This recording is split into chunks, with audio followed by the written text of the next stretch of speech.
반갑습니다. 사랑합니다. 네, 영상으로 참여하신 분도 환영합니다. 네, 감사합니다. 네. 오늘 17장 좀 길지만 한 시간 안에 해보도록 하겠습니다. 이 17장은 오늘 설교 제목 고별 기도라고 하였는데 고별이라는 것은 이제 헤어지고 떠날 때에 하는 기도이지 않습니까? 예수님께서 이 세상을 떠날 때 이제 마지막으로 하신 기도이죠. 물론 십자가상에서도 기도하셨지만 이제 제자들과 함께 기도하는 것, 여기가 마지막 기도입니다. 다시 한번 조금 이 시간을 좀 생각해 보면 이렇습니다. 예수님께서 마지막 식사, 최후의 만찬을 하시고 그 다음에 이 기도를 하신 후에 18장에 보면 예수님께서 이제 잡히시게 됩니다. 이것을 뭐라고 할 수 있냐면 다른 공간복음에서 본다면 겟세마네 상에서의 기도와 이렇게 비견할 수 있는 것으로 보겠죠. 물론 여기는 겟세마네의 기도다라고 하는 것은 아닙니다. 그러나 요한복음에서 본다면 잡히시기 직전에 마지막으로 제자들과 함께 하나님께 기도하신 내용이 담겨져 있습니다. 긴 내용이죠. 긴 내용인데 이 17장은 긴 내용이지만 한 세 가지 정도로 구분해 볼 수 있습니다. 하나님께 당신 자신을 위한 기도를 드리시는 것, 그게 1절서부터 8절까지고요. 9절서부터 19절까지는 제자들을 위한 기도입니다. 그리고 20절 이후에는 앞으로 올 모든 믿는 이들, 그 믿는 이들의 무리를 뭐라고 할까요? 교회라고 하면 좋을 것 같습니다. 교회를 위한 기도로 생각할 수 있습니다. 이 크게 3구분이 된다는 것이죠. 자신을 위한 기도, 제자들을 위한 기도, 그리고 앞으로 올 교회, 믿는 무리들을 위한 기도다. 이렇게 구분해 보면 우리가 또 17장 길고 복잡하게 보이지만 또 이렇게 간단하게 단순하게 볼 수도 있습니다. 8절까지 당신을 위한 기도, 여러 가지 기도가 있는데 1절에 보면 이렇게 말씀하십니다. 아버지여 때가 이르렀사오니 아들을 영화롭게 하사 아들로 아버지를 영화롭게 하게 하옵소서. 때가 이르렀습니다. 이 때가 무엇일까? 앞에 여러 차례 반복을 했습니다. 때가 이르렀다. 때가 아직 안 되었다. 이런 말씀을 하셨는데 이 때라는 것은 몇 가지를 한꺼번에 이루는 말입니다. 하나는 십자가에서 죽음을 당하시는 때, 그리고 부활의 때, 그리고 하나님의 보좌로 올라가시는 승천의 때, 이 모든 게 다 때로 알려져 있습니다. 상황에 따라서 십자가에 달리실 때가 있기도 하고 또 부활의 때를 말하기도 하고 또 승천의 때를 말하기로 하는데 이게 예수님께서 그동안 사역을 하시면서 기다렸던 때이죠. 이 때를 위하여서 지금까지 사역을 하셨습니다. 그런데 이제 때가 이르렀다. 십자가에 달리실 때가 이르렀다. 십자가에 달리면 곧 죽음이고 죽은 이후에 영원히 죽으시는 게 아니고 사흘 만에 부활하시고 또 얼마 지나지 않아서 승천하시는 것 아닙니까? 이렇게 때를 기다리셨고 준비하셨고 그런 과정에서 이제 마지막으로 이 때가 이르렀다라고 말씀을 하십니다. 때가 이를 때에 어떤 일이 일어나느냐? 아들을 하나님께 기도하는 것입니다. 아들이라는 것은 당신 자신을 말하는 것 아닙니까? 아들을 영화롭게 하사 아들로 아버지를 영화롭게 하게 하옵소서. 아들을 영화롭게 한다라는 것, 영화로운 것은 물론 좋은 의미입니다. 긍정적인 면을 말하는데, 이 영화롭다라는 것은 반드시 거쳐야 되는 게 있죠. 고난이죠. 고난과 영화 또는 영광은 이게 동전의 한 면이라고 했습니다. 양면이라고 했습니다. 이거는 서로 분리될 수가 없는 것이죠. 예수님의 사역에 있어서 이것은 한꺼번에 같이 진행되는 일입니다. 고난 이어서 영광. 고난이 없는 영광은 헛된 영광이죠. 그는 사람의 영광이라고 할 수 있습니다. 고난으로 끝나는 것은 비극이죠. 고난 뒤에 이어서 영광이 있어야 고난에 의미가 있고 고난에 보람이 있는 것이죠. 그런데 여기서 아버지여 때가 이르렀습니다. 아들을 영화롭게 하여 주옵소서. 우리는 이렇게 되면 글자 그대로 본다면 예수님이 하나님께, 아버지께 말하자면 고난은 지나고 고난은 거치지 않고 영광만 바라시는 내용인가 보다 할 수도 있는데, 지금까지 우리가 읽어오고 지금까지 예수님께서 하신 사역을 보면 그게 아니라는 것입니다. 때가 이르렀습니다. 영화롭게 영광스럽게 하여 주옵소서라는 것은 고난을 반드시 거치는 그 과정을 겪겠습니다. 십자가에 달리는 그런 고난을 받아들이겠습니다. 그리고 이후에 아버지께서 사흘 만에 부활하게 하여 주옵소서. 이게 같이 들어가 있는 의미입니다. 공관복음에는 어떻게 나왔습니까? 예수님께서 마지막 식사를 하시고 잡히시는 게 된 사이에 겟세마네 기도가 있습니다. 거기에서 간절히 기도하신 내용 우리 잘 알지 않습니까? 이 고난을 피할 수 있기를 원합니다. 그러나 내 뜻이 아니고 아버지의 뜻을 따르게 하여 주옵소서.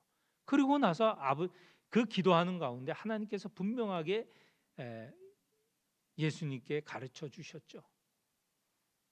고난을 받으라. 그래서 예수님께서 그 고난을 받기를 결단하신 것 아닙니까? 그러니 지금 이 상황은요, 영화롭게 하여 주옵소서라고 했을 때 영광만 받는 게 아니라는 것을 기억하셔야 됩니다. 예수님께서 이 고난도 피하지 않겠다. 고난을 받아들이시겠다.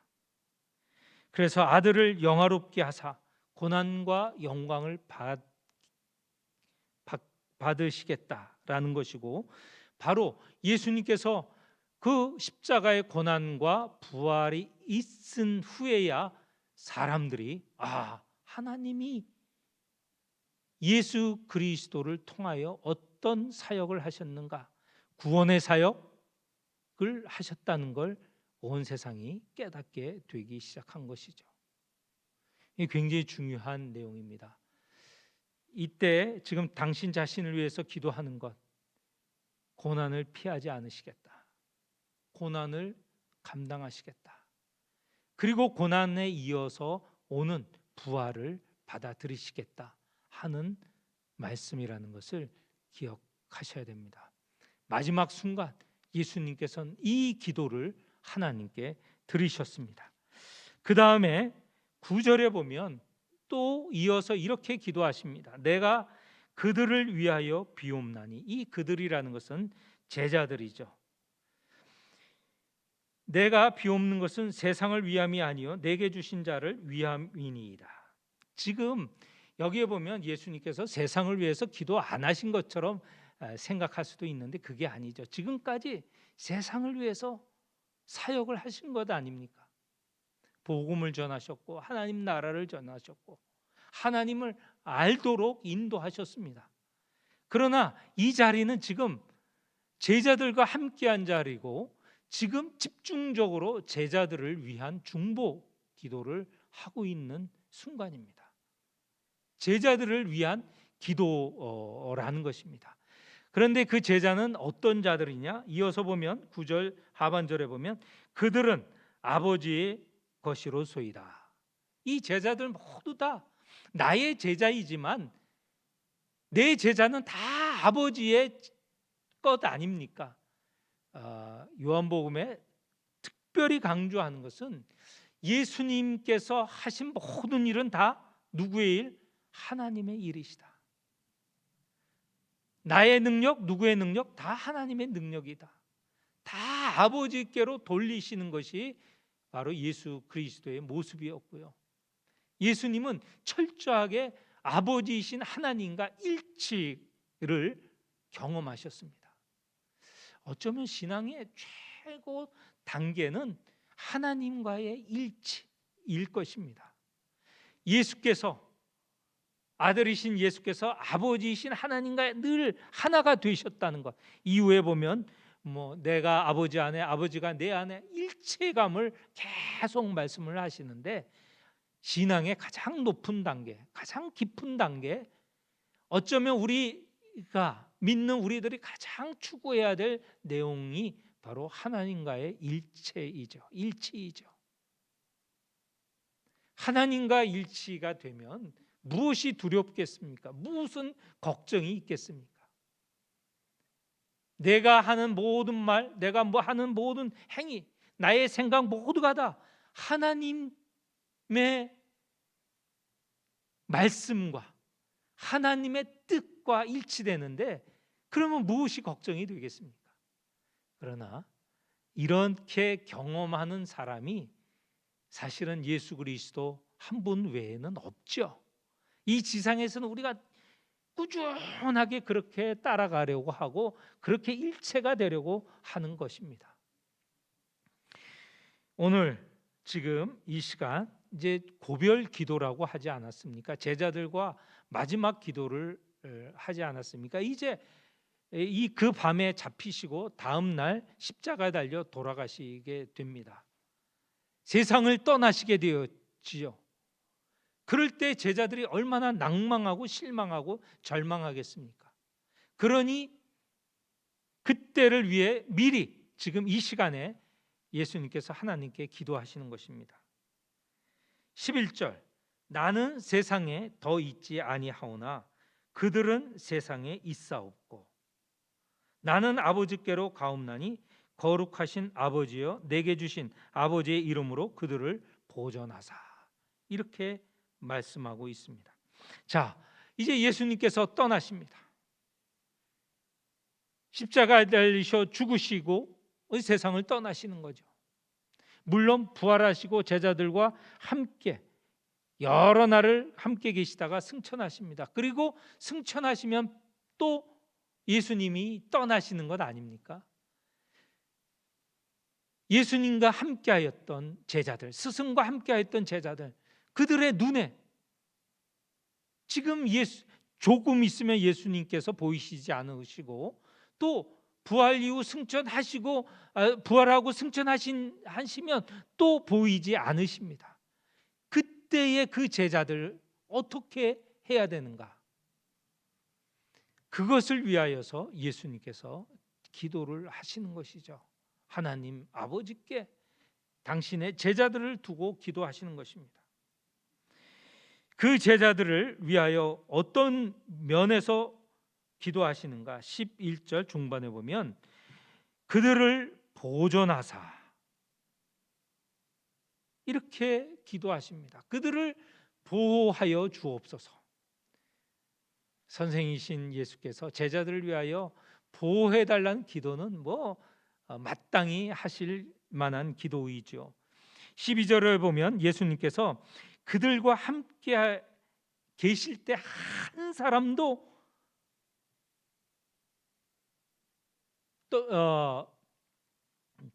버리시거나 그러지 않고 다 보호하셨다는 것입니다. 12절, 내가 그들과 함께 있을 때 내게 주신 아버지의 이름으로 그들을 보존하고 지켰나이다. 그 중에 하나도 멸망하지 않고 다만 멸망의 자식뿐이오니 이는 성경을 응하게 하려 함이니이다. 예수님께서 제자들과 함께 계실 때 그 제자들을 지키고 보호하셨다는 것이죠. 그러나 이제 세상을 떠나게 되면 이 제자들 하나님께서 보호하여 주옵소서. 누가 보호하게 됩니까? 앞서서 나오지만 보혜사 성령께서 이제 오셔서 제자들을 보호하시고 인도하시죠. 이미 앞서서 우리는 그 상황을 알게 되었습니다. 예수님이 떠난 이후에 우리에게 오신 성령, 그분이 지금도 우리를 보호하여 주시는 것이죠. 예수께서 간절하게 기도하신 내용입니다. 당신의 제자들을 보호하여 주옵소서. 이렇게 보호를 위하여서, 보존을 위하여서 기도하셨고, 또 하나는 제자들이 거룩하게 됨을 위하여서 기도하셨습니다.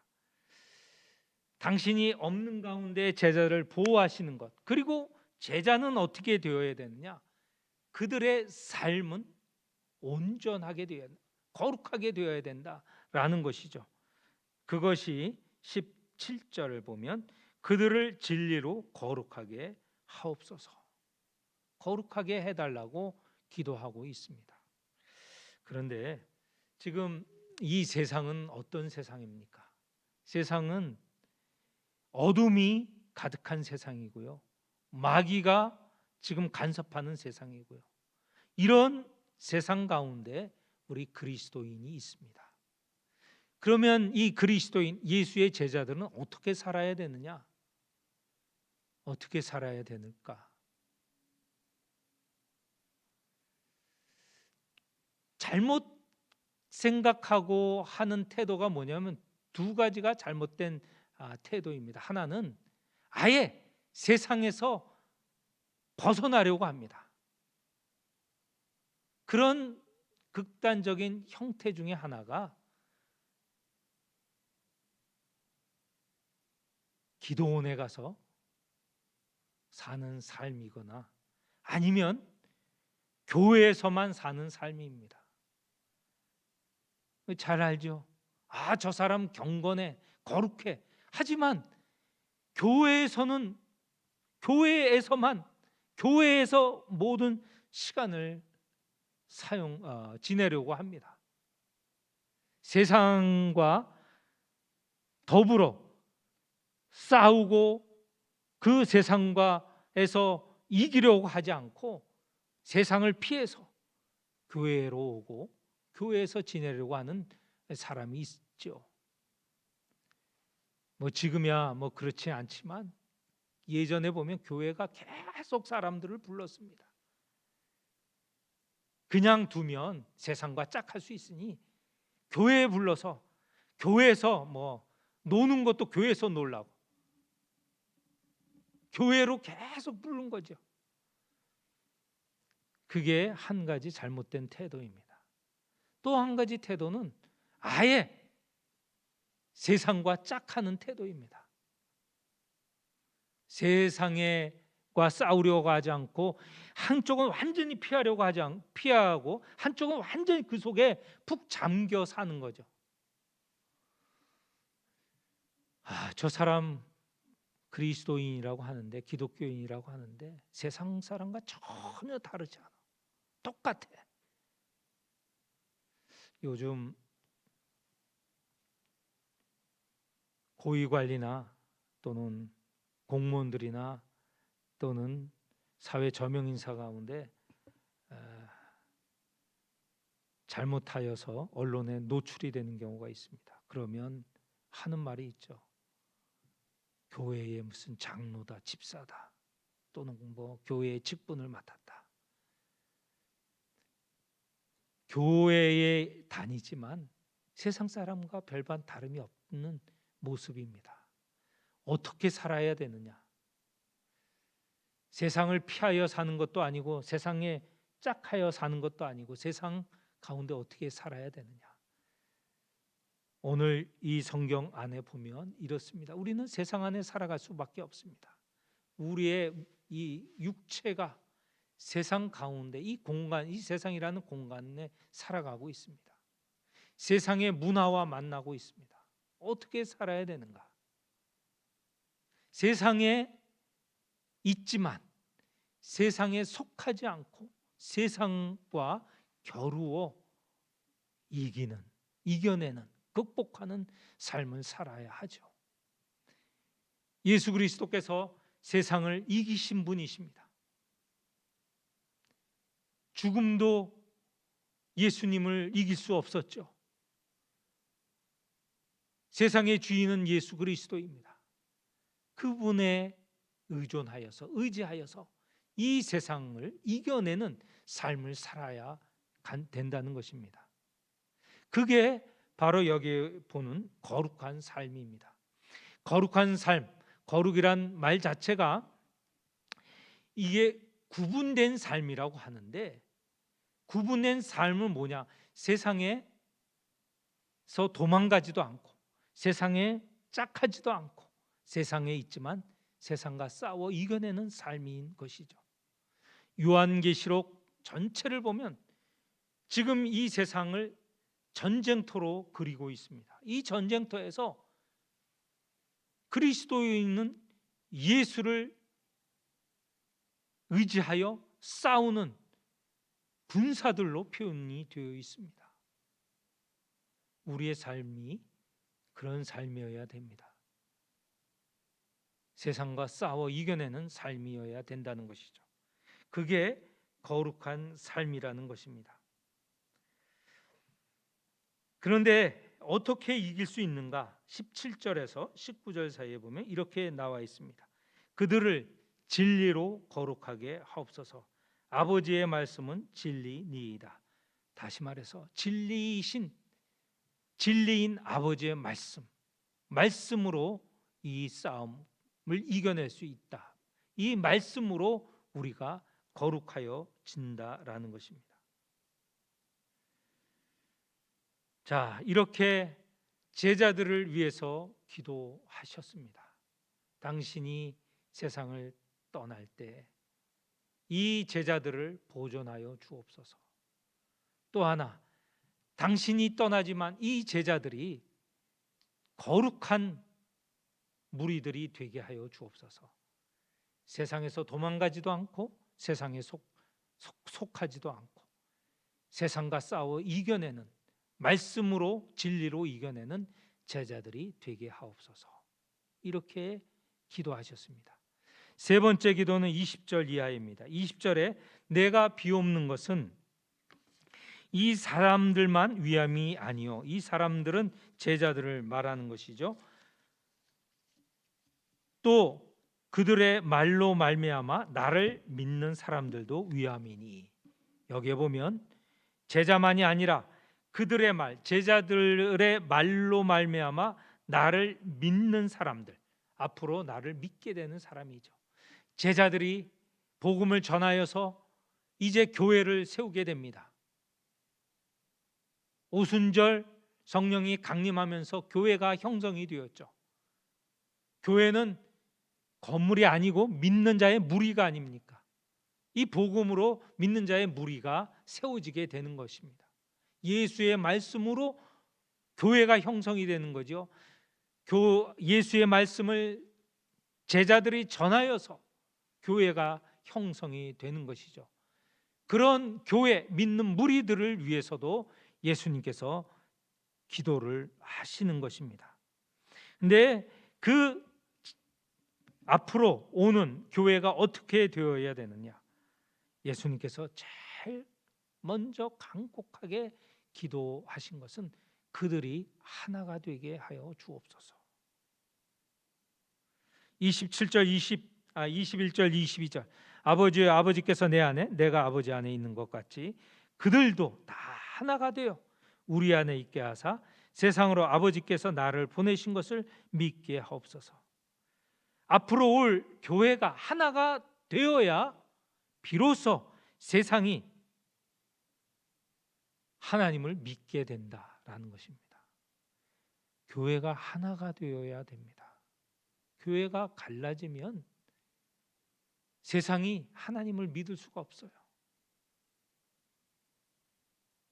교회가 하나가 되어야 된다. 믿는 무리가 하나가 되어야 그때서야 세상이 하나님이 살아계시다라는 것을 알게 된다는 것이죠. 우리가 사도행전 오순절 사건 이후에 보면 예루살렘 교회가 어떻게 되었습니까? 다 믿는 무리가 하나가 되어서 다 믿는 무리가 하나가 될 때에 그때 예루살렘에 있는 사람들이 하나님이 살아계심을 알게 되었다는 것이죠. 그들의 복음 전파를 봐도 그렇습니다. 하나가 되었을 때 믿는 무리들이 많이 생기게 되었다는 것. 예수님께서는 이 믿는 무리 교회가 하나가 되기를 기도하셨습니다. 또 하나, 그렇게 하나가 된 교회가 온전하게 되기를 원했죠. 23절 곧 내가 그들 안에 있고 아버지께서 내 안에 계시어 그들로 온전함을 이루어 하나가 되게 하려 함은, 그것 역시도 무엇입니까? 하나가 되어 온전하게 될 때에 바로 세상이 하나님의 사랑을 알게 된다는 것입니다.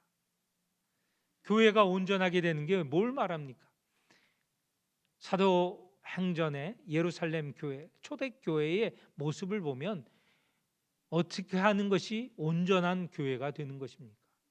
거기에 보면 정말 진심으로 예배를 드리고 또 주의 말씀을 가르치고 또 모여서 함께 성만찬을 하고 또 열심히 섬길 때에 그때의 온전한 교회의 모습이 아닙니까?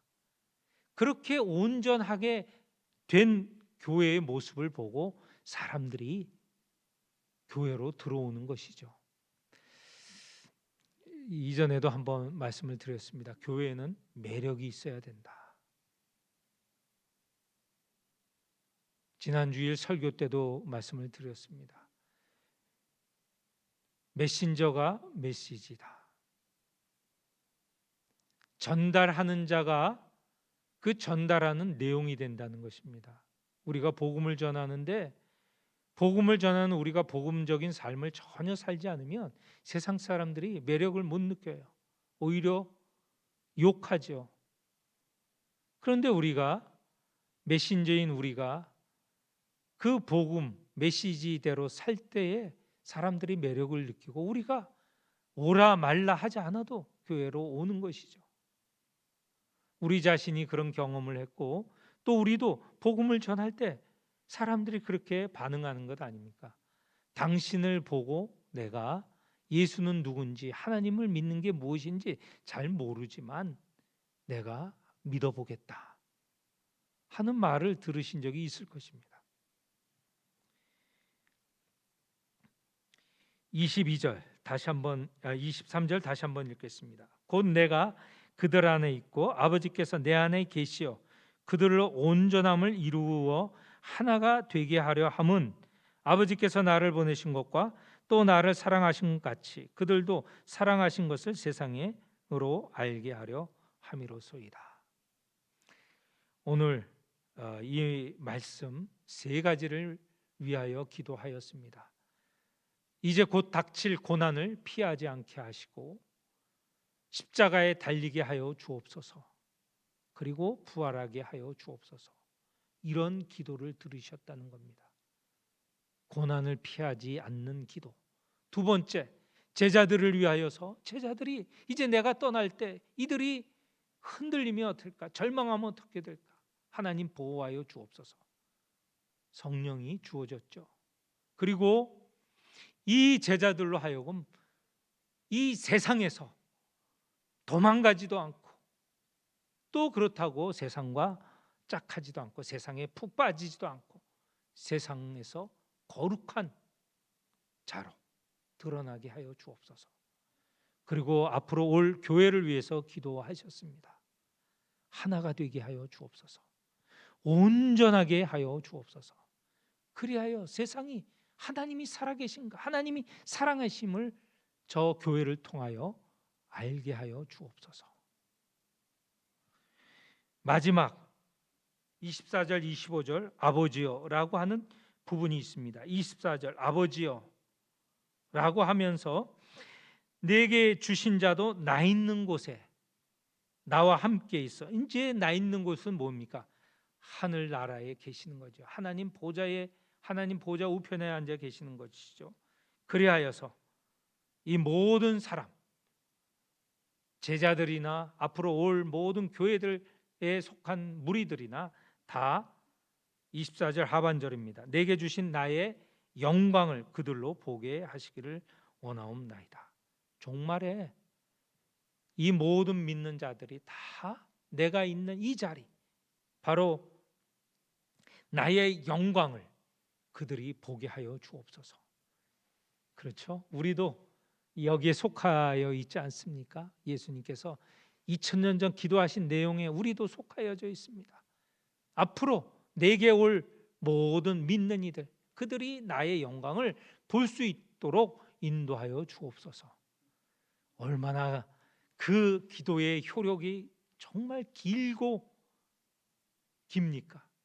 2000년 후에 오늘 우리를 위해서 기도하셨고 앞으로 또 미래를 위해서 계속 효력이 있는 기도이시죠.